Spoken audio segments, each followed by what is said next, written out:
Muy buenas tardes, soy la doctora Griselda Fuentes Fuentes, neuróloga pediatra, y agradezco a la mesa directiva para poder participar con esta plática de neurodesarrollo en el segundo congreso virtual.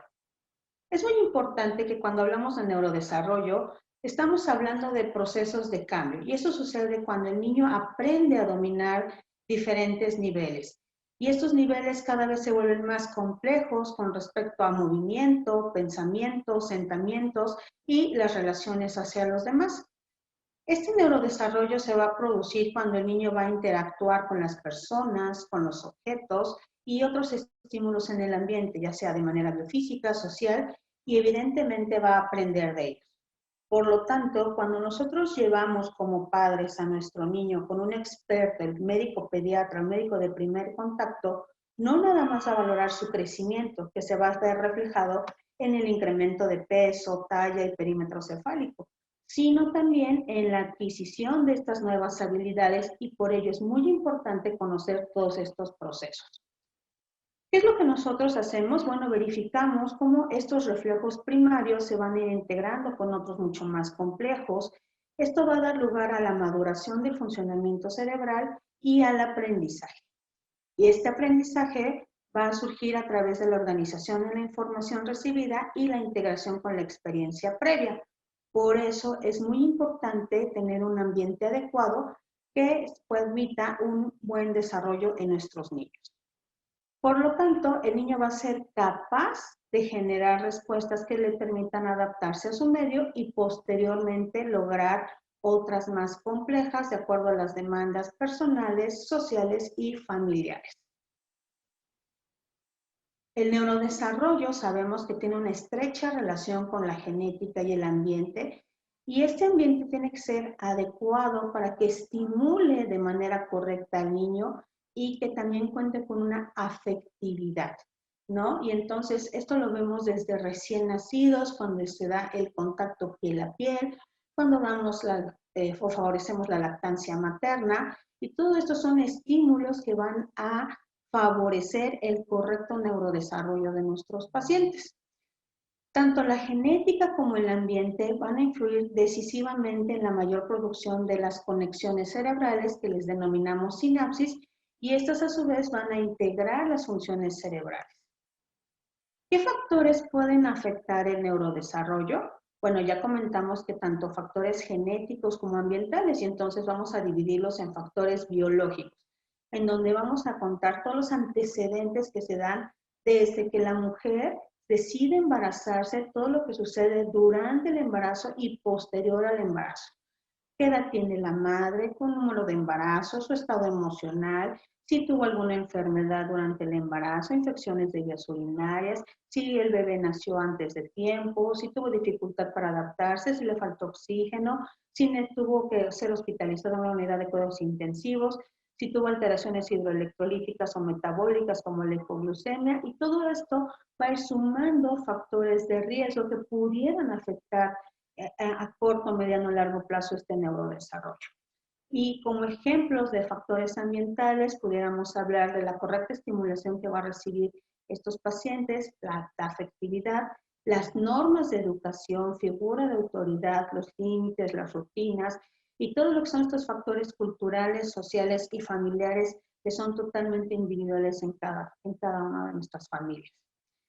Y bueno, cabe recordar siempre que una adecuada nutrición de calidad y la lactancia materna siempre van a mostrar una influencia clave para un correcto neurodesarrollo, y ya tenemos muchísimos estudios que nos hablan sobre cómo la lactancia mejora la productividad y la calidad de vida de nuestros pacientes.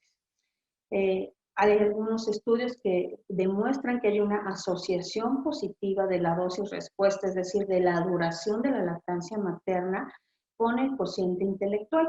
Y entonces, por ello, la Organización Mundial de la Salud nos sugiere que alentemos que las madres continúen la lactancia materna los 2 primeros años de vida, ¿no? Ya que esto se ve reflejado en sus logros educacionales e ingresos a los 30 años de edad, como lo demuestran algunos estudios. Y entonces, van a existir estos periodos críticos para el desarrollo cerebral normal, y entonces Los más importantes se encuentran desde la vida intrauterina y el primer año de vida, aunque evidentemente en muchas publicaciones también hablamos de los primeros 5 años de vida como los periodos críticos para poder identificar y tratar algún problema en el neurodesarrollo. Biológicamente podemos resumir que las etapas del desarrollo cerebral, pues básicamente las podemos describir en 4 etapas, ¿no? Donde hay una proliferación neuronal, en donde de la parte central del cerebro van a nacer estas neuronas y van a tener que viajar hacia la parte distal, es decir, hacia la corteza, y estos procesos se llaman segunda etapa migración, van a tener que hacer una organización, finalmente la mielinización. ¿Qué va a ser la mielinización? Pues finalmente cuando el cerebro se va a recubrir de una proteína que va a favorecer la adecuada transmisión de la información, ¿no? Y entonces, a través de conocer todos estos procesos de mielinización que inicia desde la etapa intrauterina y que se va a prolongar hasta que nos hacemos adultos, pues bueno, son oportunidades que tenemos para poder identificar y tratar estas alteraciones. ¿Qué hacemos en una consulta todos los que nos dedicamos o trabajamos con niños? Bueno, si tú, en nuestra experiencia, varios de los profesores de preescolar, de maternal, algún psicólogo, no necesariamente tiene que ser personal de la salud como un médico, pueden identificar alguna variación o alguna desviación en el desarrollo del niño, y entonces es súper importante conocer en qué momento se adquieren todos estos hitos del desarrollo, porque sabemos también que pueden tener un amplio margen de variabilidad normal. Como ejemplo, algunos niños pueden llegar a la deambulación antes del año de edad, pero bueno, sabemos que máximo hasta los 18 meses es lo que se consideraría una variante normal para adquirir la deambulación, ¿no? Y entonces tenemos esas papás que se empiezan a angustiar porque su niño ya tiene el año y aún no camina, o porque su hijo mayor caminó a los 11 meses, por ejemplo, y empiezan estas interrogantes, ¿no? Y siempre hay que establecer que se está logrando la secuencia. O sea, eso es muy importante, ¿no? Si tiene una alteración, a lo mejor solamente se está retrasando para adquirir la deambulación, pero si las demás hitos motores previo a la deambulación se adquirieron en tiempo y forma, pues bueno, eso es muy importante, ¿no? Que sabemos que se está llevando a cabo la secuencia de eventos en tiempo antes de fijarse solamente en un determinado logro. Durante la evaluación del neurodesarrollo es muy importante contar con la medición del perímetro cefálico, ya que es una medida de referencia que nos resulta muy sencilla de realizar en cualquier consultorio. Solamente necesitamos contar con una cinta métrica y nos permite conocer en qué percentil se encuentra nuestro paciente, y es una forma muy sencilla de saber si sus procesos del desarrollo cerebral pues, se encuentran dentro de los límites aceptados, ¿no? Y entonces nos ha sucedido que durante la consulta podemos encontrar que hay perímetros cefálicos menores al esperado, y ese le vamos a denominar microcefalia, o por el contrario, que el perímetro cefálico es mayor y eso lo vamos a denominar macrocefalia, y eso sí va a ser un motivo de atención. Muy seguramente vamos a requerir algún estudio de neuroimagen, ya sea una tomografía o idealmente una resonancia magnética, para poder observar las estructuras del cerebro, ¿no? Y entonces debemos de poner atención a signos tempranos de alarma que nos orienten a que hay alguna falla en este neurodesarrollo. Y entonces podemos tener los siguientes escenarios, ¿no? Que tengamos una falla en el progreso del desarrollo, o que tengamos un desarrollo asimétrico, ya sea del movimiento, del tono o de los reflejos, o por el contrario, que el niño vaya muy bien adquiriendo habilidades y de repente se detiene esta adquisición de habilidades, incluso hay una regresión, es decir, hay una pérdida de las habilidades previamente adquiridas, o que esta alteración en el neurodesarrollo sea debido por una pobreza de interacción social. Recordemos que ahora ya son nativos digitales y bueno, ahora desafortunadamente pues desde muy tempranas edades se están exponiendo a celulares, a tabletas, y computadoras y todo esto, y entonces esto puede significar un retraso en su desarrollo, ¿no? Y por supuesto nunca olvidemos en la esfera psicoafectiva, en donde es un factor determinante para obtener un buen neurodesarrollo, ¿no? Entonces, si en alguno de estos escenarios encontramos un dato de alarma donde el niño no está siendo bien estimulado, es carente de afecto, hay una falla en el progreso de sus habilidades, son asimétricas o hay una pérdida de habilidades, pues serían los datos de alarma para solicitar una valoración por un especialista. Entonces, ¿qué les explicamos a ustedes como papás o a las personas que acuden a nuestra consulta? Bueno, pues el desarrollo en los primeros años de vida, evaluamos básicamente 4 áreas, 2 de ellas las motoras, que se dividían en motor gruesa, motor fina, la tercera el área del lenguaje y la cuarta la adaptativa social. Y entonces cuando nosotros empezamos a hablar del desarrollo motor grueso, les explicamos que se produce en un sentido cefalocaudal, es decir, de arriba a abajo, y entonces vamos a encontrar con cambios de posición en el cuerpo y la capacidad de control que se tiene para mantener el equilibrio, la postura y el movimiento, ¿no? Y entonces el bebé desde muy pequeño podemos observar cómo levanta la cabecita, empieza a tener esa fuerza en el cuello, empieza a tener ese sostén cefálico, posteriormente aumenta la fuerza en el tronco, le permite girar y rodar y posteriormente permite la sedestación. Vamos a ver cómo este paciente que ya se sienta empieza a colocarse posteriormente en 4 puntos, inicia el gateo y después es capaz de ponerse en la posición de bipedestación para dar inicio a sus primeros pasos y lograr la deambulación, ¿no? Entonces, ese es el sentido cefalocaudal de un desarrollo motor grueso. Este es un ejemplo. Y bueno, con respecto a la segunda área a evaluar, pues sería el desarrollo motor fino.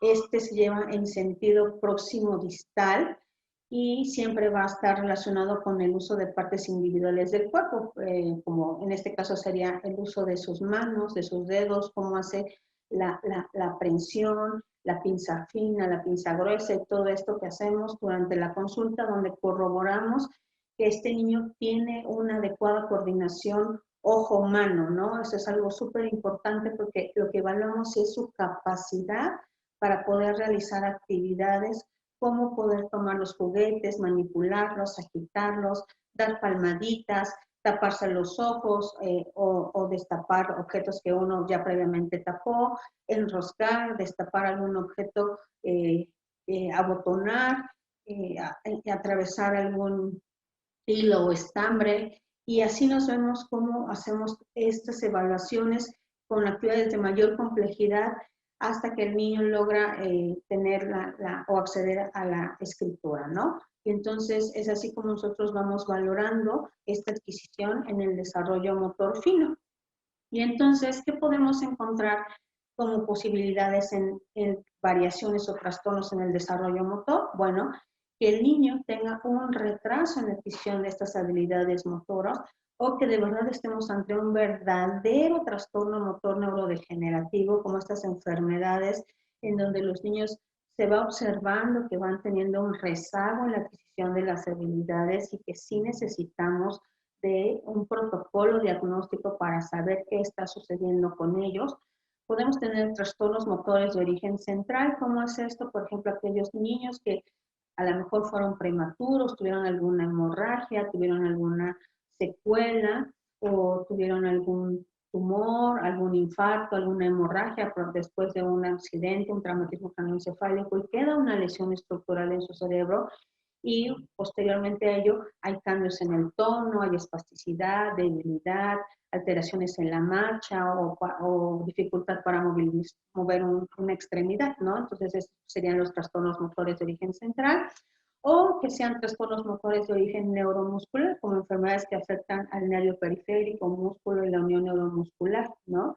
Pues tenemos distrofias musculares, tenemos miopatías, neuropatías, miastenias, y bueno, es un protocolo que igualmente vamos encontrando alteraciones en la adquisición de habilidades motoras de nuestros pacientes. Otro ejemplo podría ser los trastornos motores de origen osteoarticular, ¿no? Aquellos niños que tienen displasia del desarrollo de cadera, alguna otra alteración ortopédica, en donde se va limitando la adquisición de estas habilidades. Y por supuesto, nunca olvidar las enfermedades genéticas, que muchas de ellas pues comprometen el buen desarrollo de nuestros pacientes. Con respecto al desarrollo sensorial, pues bueno, sabemos que esta es la base del desarrollo cognitivo-motor y que siempre los procesos sensoriales son las capacidades que nos permiten relacionarnos con nuestro entorno. Y que recibimos la información a través de nuestros receptores, que estos pueden ser visuales, auditivos, táctiles, el gusto, por ejemplo, ¿no? Esta información, que es una sensación que yo recibo, la puedo organizar e interpretar a través de otra habilidad, que es la percepción, y posteriormente les voy a transmitir esta información para dar una respuesta a través de emociones, ¿no? Entonces, estos son cómo se van interconectando las diferentes habilidades para que yo pueda desarrollar. Entonces, sabemos que desde el útero el ser humano tiene estas capacidades y estos procesos sensoriales y que vamos a ir desde el momento que nace, vamos a seguir estimulando, ¿no?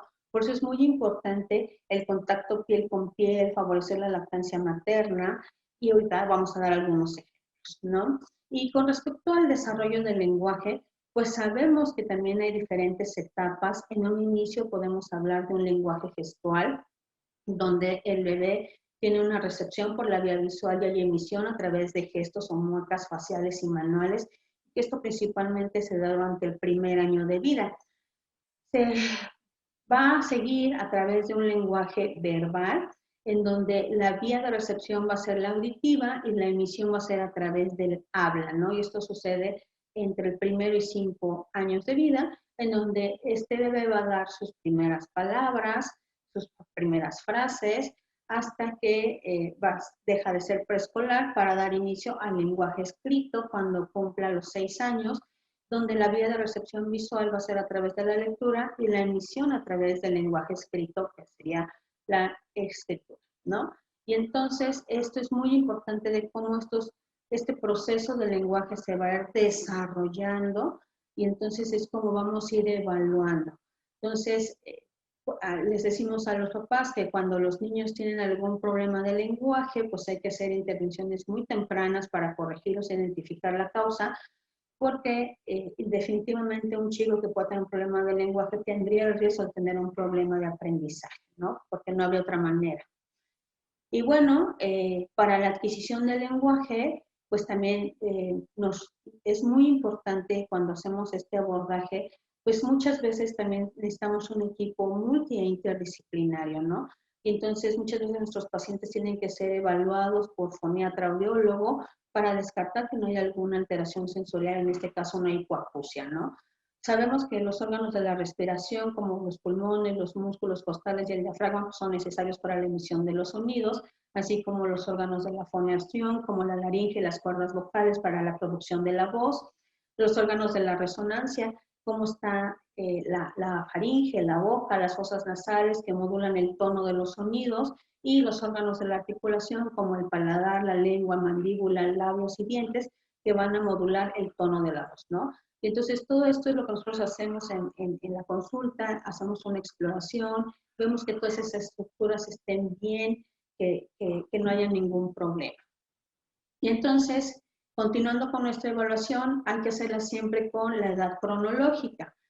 Hay una excepción a esto, los chicos que son prematuros, vamos a hacer algo que se llama la edad corregida, ¿no? Y esto se refiere a que si el humano tiene que nacer a las 40 semanas aproximadamente, y yo tengo un paciente que nació a las 30 semanas, pues tengo que hacer la edad corregida justo de esas 10 semanas de diferencia durante los primeros 2 años de vida. A eso se refiere la edad corregida, pero bueno, al cumplir los 2 años, esto ya se debió haber emparejado y entonces ya lo dejo de hacer, ¿no? Tengo que conocer el estado de salud de mi paciente, si no tiene alguna enfermedad crónica, si no tiene algún problema como del corazón, del riñón, si no tiene alguna alergia, si toma medicamentos o algo, o si tuvo alguna cirugía que requirió que permaneciera en reposo mucho tiempo y que esto pudo haber afectado la adquisición de habilidades, ¿no? Siempre hay que explorar todas las áreas del desarrollo, aunque el motivo de consulta solamente sea mi hijo tiene un retraso en el lenguaje, mi hijo solo tiene retraso en las áreas motoras o en la socialización, siempre es súper importante evaluarlas todas, ver cómo es su interacción entre las diferentes áreas del desarrollo, si también no nada más está una, si hay más de un área afectada, por ejemplo, para cuando queremos detectar o tenemos sospecha de un trastorno de espectro autista, por los datos de alarma es cuando se compromete el lenguaje verbal y no verbal y la socialización, por ejemplo, ¿no? Además, investigaríamos si hay intereses restrictivos, movimientos estereotipados y otro tipo de características que nos orientarían a hacer los diagnósticos tanto diferenciales como de confirmación y hacer que se cumplan los criterios clínicos, ¿no? Siempre conocer más allá y ver las condiciones de su medio ambiente, cómo es la familia, cómo es su estímulo en su núcleo familiar y bueno, si acude a una guardería, una estancia infantil, a la escuela y así sucesivamente para poder hacer un análisis global de este neurodesarrollo. Es muy importante que consulta tras consulta tengamos un seguimiento regular y periódico. ¿Por qué? Porque queremos hacer una detección precoz de estos signos de alarma que nos señalen alteraciones en su evolución normal, que tengan una repercusión para lograr el máximo potencial de sus capacidades y habilidades. Y bueno, pues cada uno de nosotros como profesionales de salud que atendemos niños, siempre debemos de conocer a profundidad las características propias del neurodesarrollo en cada una de las diferentes etapas de la vida y en sus diferentes manifestaciones.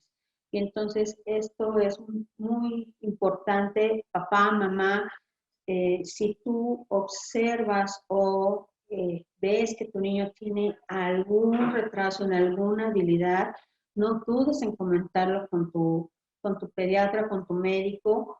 Es muy importante hacer caso cuando, por ejemplo, en la guardería o la estancia, el cuidador nos comenta que han observado algún rezago en alguna habilidad, pues es importante tomarlo en cuenta y resolver esa duda, ¿no? Realmente mi hijo pueda tener algún retraso, algún compromiso de sus áreas del desarrollo para que un especialista lo pueda explorar, llevar a cabo todo este abordaje y determinar cuál es el origen y pues la mayoría de las ocasiones pues el tratamiento siempre va a ser terapia física, estimulación temprana, terapia de lenguaje o terapias muy específicas para poder rehabilitar el área afectada.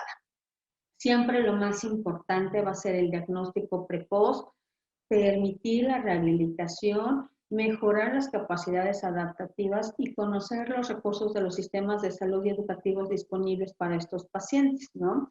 Entonces, los programas de estimulación temprana pues están diseñados para niños sanos, que generalmente se brindan en los primeros 2 años de vida, en donde nos esmeramos para que estos chicos puedan adquirir las habilidades en tiempo y forma, ¿no?